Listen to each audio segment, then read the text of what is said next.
Setidaknya ada 47 pelaku tindak kejahatan yang ditangkap selama 20 hari operasi Pekat digelar.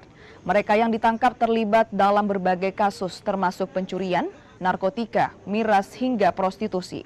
Selain menangkap para pelaku, polisi juga menyita 35 sepeda motor hasil pencurian, narkotika seberat ratusan gram hingga senjata tajam.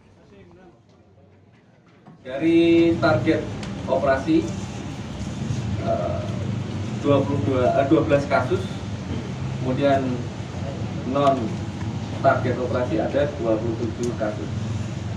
Dari operasi ini kita menghasilkan ataupun menangkap sejumlah 47 tersangka, 47 tersangka yang terdiri dari 11 tersangka miras, kemudian 36 tersangka tindak pidana.